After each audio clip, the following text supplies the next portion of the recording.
Is it true that you've never spent more than 2 hours writing a song? Oh, not 2 hours even. I think probably not more than about an hour. I don't believe in, setting a time to create.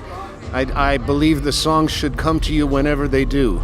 And many times I've awakened in the middle of the night and run to the piano and scribbled something down. And once in a while I'll get an idea for lyrics and scribble them down and take it to the piano later. But I honestly don't think that I've ever spent more than about an hour. Some songwriters, they say, we'll get together at noon, and it's 10 to 12. Is it time to be brilliant yet? I don't like that whole idea of songwriting. I think they should come to you when they come to you from wherever they come. Neil Young said many times in interviews that he feels that the songs come from somewhere else through him. And I honestly believe that too sometimes. It feels like that. It feels like they're writing themselves. I'm just the conduit. Is that the right word? Yeah, I'm just in the right place at the right time sometimes. You've had such a long, extraordinary career, so many honors, so many accomplishments. Is there anything that absolutely stands out where you go, wow, that was kind of one of the peak moments? Well, there are several.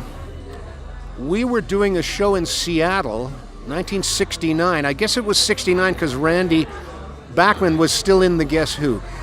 First on the bill was Alice Cooper. Second on the bill was the Guess Who. Third on the bill was Frank Zappa and the Mothers of Invention. And I was a huge fan of Frank Zappa.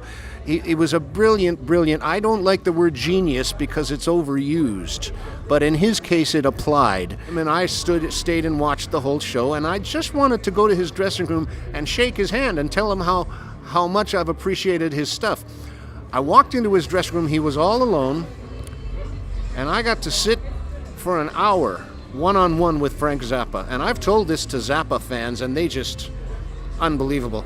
Also another night, the very first night I ever set foot on California soil, I went for a walk because I wanted to see the Whiskey A Go-Go, and I went into the whiskey and I looked around and drank in the vibe, and I came back out and there were cabs there, so I hailed a cab to go back to my hotel. I get in the cab and the guy says, so I guess you're going to the big party too. Well, I'm no fool. I said, yeah, sure. Now, by this point, I'd been in Los Angeles for maybe 3 hours. He takes me up through the hills to some mansion, and I rang the bell. All hell was breaking loose inside this mansion. It looked like the Beverly Hillbillies house. So I got in, he left. Long story short, that night I ended up driving Jim Morrison around in his GTO until the sun came up. For about 6 hours, him and 2 girls in the back seat, and I was the chauffeur.